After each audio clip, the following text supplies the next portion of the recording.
చూస్తే వైసీపీ వ్యవహార తీరు మీద యలమంచిలి జనసేన ఎమ్మెల్యే సుందరపు విజయ్ కుమార్ ఆగ్రహం వ్యక్తం చేశారు. వైసీపీ శివరాజకీయాలు చేస్తూ కులాలను రెచ్చగొట్టే ప్రయత్నం చేస్తోందని తీవ్ర విమర్శలు చేశారు. బల్క్ డ్రగ్ పార్క్, డేటా సెంటర్ల ఏర్పాటు వల్ల పంట పొలాలు నష్టపోతాయని వైసీపీ విష ప్రచారం చేస్తోందంటూ మండిపడ్డారు. వైసీపీ ఆరోపణలు ప్రజలను మభ్యపెట్టే విధంగా ఉన్నాయంటున్నాయి. ఎమ్మెల్యే విజయ్ కుమార్ తో మా ప్రతినిధి Satish Naidu face to face. రాజకీయాలు కులాల మధ్య తెచ్చిపెట్టే విధంగా ఉన్నాయి. దీని గురించి అనేసి మనం యలమంచిలి జనసేన ఎమ్మెల్యే సోదరు విజయ్ కుమార్ గారు ఉన్నారు, ఆయనతో మాట్లాడతాం. సార్, కందుకూరులో జరిగిన ఒక సంఘటన రెండు కులాల మధ్య చిచ్చుపెట్టే విధంగా పరిణామాలు జరుగుతూ ఉన్నాయి. దీని గురించి అసలు మీరేమంటారు సార్? ప్రతి విషయాన్ని కూడా ఈరోజు వైఎస్ఆర్సీపీ పార్టీ అపోజిషన్ పార్టీ అని చెప్పుకుంటుంది. అపోజిషన్ స్టేటస్ లేకపోయినా మేము ఒక్కళ్ళ మీద దిక్కు, మేము మిమ్మల్ని అడుగుతున్నాం, మిమ్మల్ని మేము ప్రశ్నిస్తున్నాం, మేము రాజకీయంగా ఎదుర్కోవాలంటే మీకు అర్థం కాని రాజకీయం అంటే అభివృద్ధి, రాజకీయం అంటే ప్రజాస్వామ్యం, రాజకీయం అంటే రాజ్యాంగం ఇక్కడ ఉంది. వీటి ద్వారానే రాజకీయం జరుగుతుంది. కానీ మీరు అనుకునే రాజ్యాంగాలు అయిపోయినాయి. 1924 మధ్యలో మీరు ఏదైతే రాజ్యాంగాలు మీరు ఇంప్లిమెంట్ చేశారో ఆ రాజ్యాంగాలు మాకు వద్దు అని కాబట్టే కదా మిమ్మల్ని పూర్తిగా ఇంటికి పంపించారు. ఆ 11 కూడా ఏదో వచ్చాయి కానీ ఫుల్ సింగిల్ సైడెడ్గా ఇచ్చిన తర్వాత మా అందరికీ కూడా వేల మెజారిటీలు, లక్షలు ఎమ్మెల్యేలకే లక్షల మెజారిటీలు అంటే మిమ్మల్ని పూర్తిగా ఇంటికి పంపించారు. ఈ రోజు కూడా మీరు వాపను చూసి బల్బు అనుకుంటే ఎలా? ఇవన్నీ కాదు. దయచేసి ఇప్పుడు మీకు అర్థం చేసుకోవాలి. ఫస్ట్ మీరు అందరూ కూర్చోండి.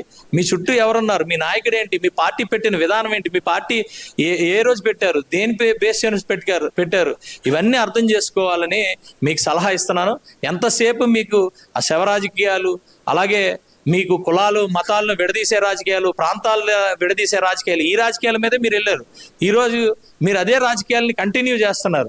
అంటే ఆఫ్టర్ గ్రేట్ డిఫీట్ అంటాం, ఆఫ్టర్ ఇంత దారుణంగా మిమ్మల్ని ఇంట్లో కూర్చోబెట్టినా కూడా మీరు ఏం తెలుసుకున్నారు, ప్రజల గురించి, ప్రజలు ఎందుకు మిమ్మల్ని ఇంట్లో కూర్చోబెట్టారు అనేది మీకు ఈ పార్టీ కూడా అర్థం కాకపోతే రేపు మీ పార్టీయే కనుమరుగైపోయే పరిస్థితి ఉంది.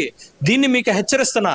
ఎందుకంటే ఒక జనసేన పార్టీ నుంచి కులాలు ప్రస్తావన లేని మతాలు కలుపుకునే ఇది పెట్టుకుని మేము మంచి సిద్ధాంతాలతో పెట్టుకున్న పార్టీ డెఫినెట్గా ఒక 4-5 రాజకీయ పార్టీలు, మంచి రాజకీయ పార్టీలు ఈ దేశానికి అవసరం అనుకునే మనస్తత్వంతో మేము చెప్తున్నాం. నిజంగా మీ పార్టీ ప్రజాస్వామ్య పార్టీ అయ్యి ఉండుంటే, రాజ్యాంగాన్ని పాటించే పార్టీ అయ్యి ఉండుంటే దయచేసి మీరు కూర్చొని అసలు మీ సబ్జెక్టులు ఏంటి, మీరు ఎత్తుకునే సబ్జెక్టులు ఏంటి, మీరు మాట్లాడే తీరేంటి, దానివల్ల అసలు ప్రజలు హర్షిస్తారా లేదా అనేది మీరు తెలుసుకోండి. అంతేగాని తీసేసిన తహసీల్దార్ని తీసుకొచ్చి కూర్చోబెట్టి అసలుకి ఏం తెలుసు, ఒక మంత్రి పదవి ఇచ్చారు 1924 మధ్యలో, కనీసం పోలవరం గురించి కనీసం మాట్లాడడమే ఏ రోజు మాట్లాడలేదు. ఎవరన్నా అడిగితే అది ఎప్పుడవుతుంది అనే మా భాష చేసిన వాళ్ళు ఈ రోజు మాట్లాడతారు. ఒక కాపు కార్పొరేషన్ ఇచ్చిన జక్కంపూడి రాజా లాంటి వ్యక్తులు ఈరోజు వచ్చి కాపుల గురించి మాట్లాడతానంటే అది పూర్తిగా నిర్వీర్యం చేసిన వ్యక్తుల్ని మీరు వెనకాతలు తీసుకొని మాట్లాడతారు. మరి అదే విధంగా ఇప్పుడు ఎవరు పడితే వాళ్ళు మాట్లాడుతుంటారు. వంగవీటి ఏదో నరేంద్ర ఏదో అంట. వంగవీటి అంటే వంగవీటి రంగా గారికి అంత పేరు ఎందుకు వచ్చింది? అందరినీ బడుగు బలహీన వర్గాలందరినీ కూడా ఆయన హక్కును చేర్చుకొని ఆయన కాపలా కాసి వాళ్ళందరినీ వెనకాతలు నిలబడ్డాడు కాబట్టి ఆయనకి పేరు వచ్చింది. కందుకూరులో జరిగింది కాపు వ్యక్తికి సామాజిక వర్గానికి జరిగిన అతనికి ఎటువంటి న్యాయం చేయలేదు, జనసేన దాని గురించి ప్రశ్నించట్లేదని కాపుల మధ్య కూర్చోబెట్టే విధంగా చాలా మాటలు జరుగుతూ ఉన్నాయి. దాని గురించి మీరు ఏమంటారు? ముందు జనసేన ఒక్కటే ఎందుకు ప్రశ్నించాలి, జనసేన ఒకటే ఎందుకు చేయాలి, ఇది ఒకసారి గమనించాలి. ఏమండి, మేము జనసేన అది కాపు సామాజిక వర్గానికి చెందింది. కాపు సామాజిక వర్గాన్ని చిచ్చుపెట్టే విధంగా ఇప్పుడు రాజకీయ పరిణామాలు అంటుంది. అది ఆపాదించదు. మేము రాజకీయ పరంగా మేము ఎక్కడన్నా జనసేన పార్టీ రిజిస్ట్రేషన్ కాపు అని పెట్టి రిజిస్ట్రేషన్ చేయించామా? అలాగని మా దగ్గర సిద్ధాంతాల్లో పెట్టుకున్నామా?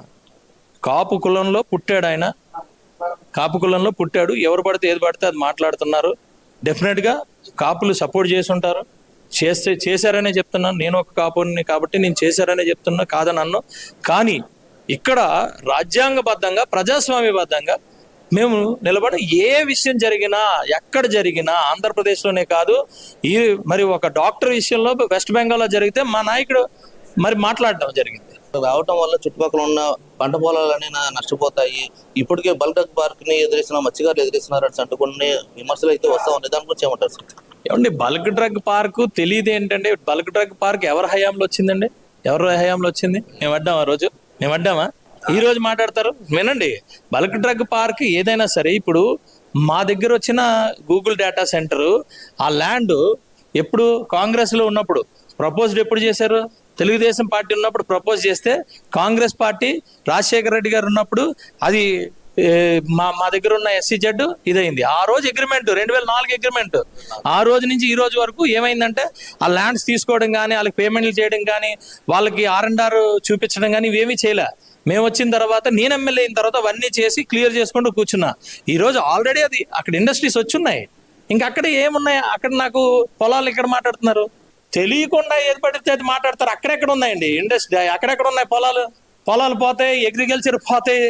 ఏం పోతాయి? ఇండస్ట్రీ మినిస్టర్లే కదా. మా పాతదో కూడా ఇండస్ట్రీ మినిస్టర్ అనకాపల్లే కదా, లాస్ట్ ఎక్స్ మినిస్టర్. ఇవన్నీ మాట్లాడొద్దండి. డెఫినెట్గా అగ్రికల్చర్ కూడా బ్రహ్మాండంగా చేసే అగ్రికల్చర్ కూడా యలమంచిలో నేను ఛాలెంజ్ తీసుకుంటున్నా.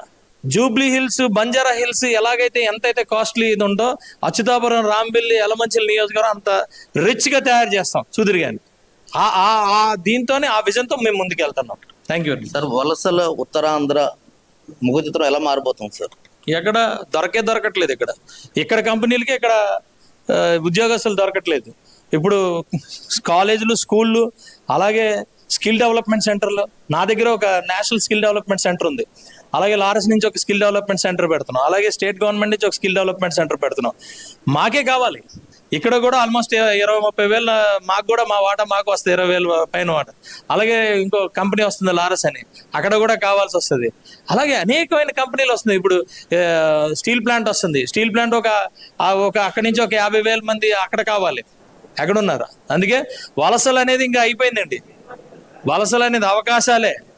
ఉత్తరాంధ్ర అంతే అవకాశాలు. Thank you very much.